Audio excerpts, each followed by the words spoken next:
Trump has left the summit a day early, but apparently on good terms with Prime Minister Mark Carney. Response to a reporter's question about making Canada the 51st state. I think it's a much better deal from Canada, but, it's up to them. They're going to have to pay a lot of tariffs.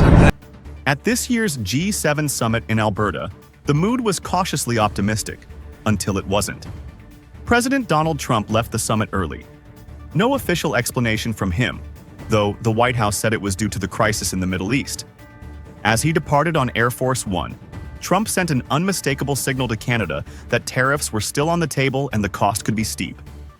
That single comment, made just hours after a warm handshake with Prime Minister Mark Carney, flipped the tone of the summit and cast serious doubt on any trade breakthrough. Just the day before, the two leaders stood together smiling, confirming they would intensify negotiations for a new trade and security agreement within 30 days. Carney described it as a new economic and security partnership.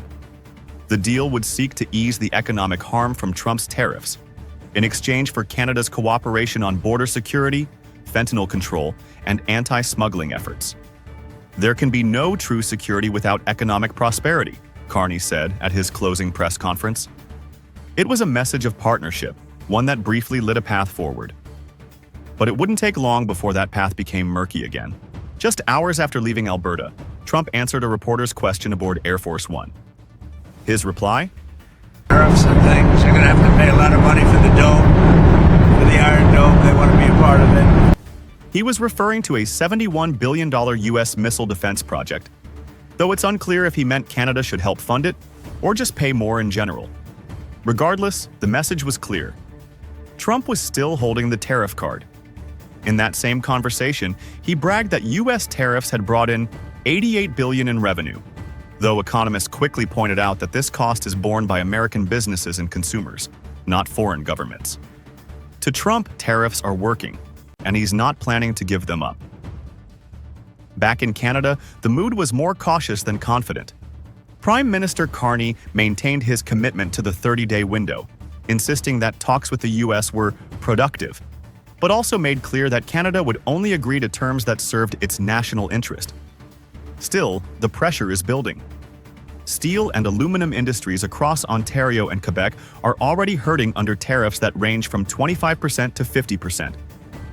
Automakers and exporters are warning of job losses if the situation drags on. And Carney is facing tough questions from labor unions and industry groups demanding action. Retaliation. You have not retaliated to the doubling of steel and aluminum. No, we have not yet. We retain the flexibility in order to do so. Canada is also now reviewing potential risks from third-party steel dumping, particularly from China, as it considers how to protect its market. So what would a deal actually look like? It won't be a comprehensive overhaul, not in 30 days. But what's likely is a narrow, lightweight agreement. Think of it as a handshake deal, some tariff relief in exchange for deeper cooperation on border enforcement, fentanyl trafficking, and possibly participation in U.S. missile defense planning. Carney did not rule out discussions on Trump's so-called Golden Dome system, a $71 billion project that Trump referenced mid-flight. But Ottawa will only join if it makes strategic sense for Canada's security, not just as a trade-off. And yet, the imbalance is hard to ignore. The U.S. has already applied its pressure. Canada, by contrast, is still holding back. Trump knows this, and he's leveraging it. On paper, there's a 30-day window for Canada and the U.S. to reach a deal, maybe something like the recent UK agreement, limited tariff relief in exchange for deeper security ties. But Trump's tariff playbook isn't subtle. His early departure from the G7, his veiled threat from Air Force One, and his fixation on revenue all suggest one thing: Canada must give more, or pay more. An end.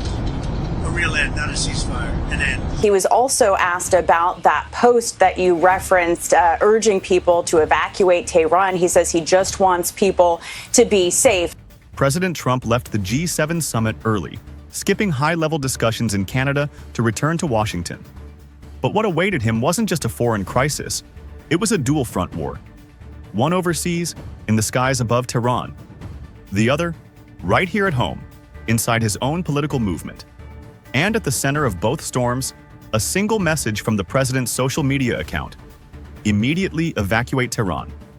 A warning to civilians, or something far more serious? We start this hour in the Middle East, where Israel and Iran have attacked each other for a fifth consecutive day. By the time Air Force One touched down in Washington on June 17th, Israeli airstrikes had already entered their fifth consecutive day. The Israeli Defense Forces claimed responsibility for killing a senior IRGC commander in western Iran, inside the capital. Iran retaliated within hours, launching over 20 missiles at Israeli targets. Most were intercepted, according to the IDF. But it was Trump's response that grabbed global attention. A bold social media post urging the immediate evacuation of Tehran, a metro area with more than 13 million residents. He later told reporters the post was simply to keep people safe. But the timing raised alarm. Just hours earlier, Israel had bombed multiple nuclear-related sites, Natanz, Isfahan, and signaled the Fordow facility might be next. To reach that underground site, however, only the U.S. possesses the necessary bunker-busting bombs carried by B-2 stealth bombers. And Trump had just declared, and Netanyahu, that we now have complete and total control over the skies of Iran. Despite the rhetoric, the United States has not, at least yet, entered the war directly. They had maybe had a window to kill Iran's leader, but the president was not on board with this. We know from multiple senior officials and reporting by ABC News that Trump recently rejected an Israeli proposal to assassinate Iran's supreme leader, Ayatollah Ali Khamenei. In a separate post, the president wrote, "We know where he's hiding, but we're not taking him out, at least not for now." He added ominously, "Our patience is wearing thin." Trump's national security advisors have reportedly reminded him of Executive Order 12,333, which prohibits the U.S. government from engaging in or supporting political assassinations, including through foreign proxies. Still, U.S. military activity is escalating. Defense Secretary Pete Hegseth confirmed deployment of the USS Nimitz, Patriot missile systems, THAAD batteries, and airborne refueling planes in support of Israeli operations. So far, the official line remains, America is defending, not attacking. But the line is blurring, fast. With you, President Trump's approach to the conflict between Israel and Iran has divided his supporters. While missiles fly over Tehran, Trump is facing a different kind of fire at home. The MAGA movement is splitting in two. On one side, you have Tucker Carlson and Steve Bannon urging Trump not to repeat the mistakes of Iraq and Afghanistan. They accuse him of betraying his promise to end forever wars, and even call his stance complicit. Trump responded by mocking Tucker as kooky on Truth Social. On the other side, Mark Levin, Rupert Murdoch, and pro-Israel conservatives see this moment as the final chance to bring down what they call the terror regime in Tehran. Meanwhile, Congress is pushing back. Representative Thomas Massie, a Republican from Kentucky, has introduced a measure to block the president from ordering unilateral strikes on Iran. The reminder is clear. Only Congress can declare war, a constitutional check that's now gaining bipartisan support. Trump's position? Still in flux. He wants to coordinate the outcome but not be dragged in. He wants to control the strategy but not own the consequences. Trump says he wants a real end, not a ceasefire. But what that real end looks like is still dangerously undefined. If he lets Israel finish the job alone, he risks losing control. If he joins in, he crosses a line many Americans, including his own base, warned him not to touch. So when Trump says, evacuate Tehran, it may not just be a message to Iran. It may be a reflection of his own political position, stuck between war and restraint and running out of time to choose. We all know the great Prime Minister of the UK, and we just signed a document. This is, sorry about that. This is it. And so we have our trade agreement with the European Union. At this year's G7 summit in Alberta, Canada, world leaders met to talk about trade, security, and global crises. But one scene quickly stole the spotlight, and it wasn't in the official agenda. Standing side by side, President Donald Trump and UK Prime Minister Keir Starmer proudly announced a new trade agreement. Trump held up the signed document for the cameras, but the wind had other ideas. The paper flew out of his hands. Starmer bent down to pick it up. And then, in front of the world press, Trump declared they had just signed a deal with the European Union, which would have made sense if Brexit had never happened. Cameras flashed. The wind picked up. The paper slipped. And without missing a beat, Trump smiled and said, "Little windy out here." Then came the bigger slip. "We just signed our trade agreement with the European Union." Except, it wasn't. It was a bilateral deal between the United States and the United Kingdom, and the UK officially left the EU back in January 2020. Prime Minister Starmer didn't correct him. He simply handed the document back and gave his remarks. Calm, composed, and probably hoping no one would make it a headline. Spoiler, it became the headline. The moment quickly spread online. Some called it harmless. Others saw it as vintage Trump, quick to claim a win, even if the name was wrong. For British car makers, levies will drop from 25% to 10% for 100,000 vehicles. UK, it still faces 25% tariffs for now, although this is less than the US's global rate of 50% on steel and aluminium. Lost in the laughter was the fact that a real agreement had just been signed. Under the new deal, tariffs on British-made cars entering the US will fall from 27.5% to 10%, limited to 100,000 vehicles per year. This gives UK car makers like Jaguar Land Rover better access to the American market. The US will also eliminate tariffs on UK aerospace products entirely. That's a big win for companies like Rolls-Royce and BAE Systems, which are major suppliers in US aviation and defense. In exchange, the UK will lower tariffs on American beef and ethanol.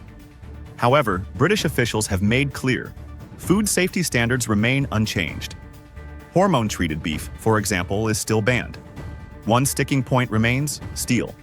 British steel exports will still face a 25% US tariff. That's lower than the 50% rate applied to many other countries, but still a significant barrier.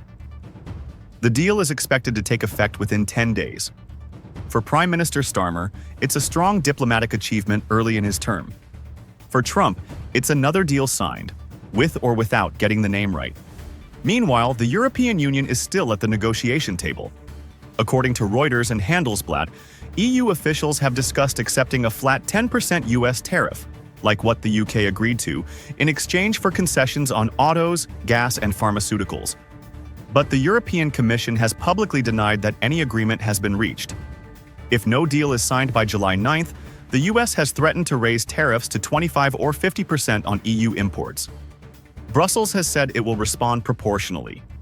Compared to the UK's quick, targeted deal, the EU's broader approach is taking more time and facing more friction. So yes, the US and UK signed a meaningful trade agreement. But what the world saw first wasn't tariffs or quotas. It was a gust of wind, a prime minister picking up paperwork, and a president naming the wrong partner. It was part press conference, part political blooper, and it was peak Trump, headline-ready, unscripted, and impossible to ignore. Keir Starmer got a deal. Donald Trump got the spotlight. And somewhere in Brussels, EU officials were likely double-checking their name tags, just in case they got mentioned next.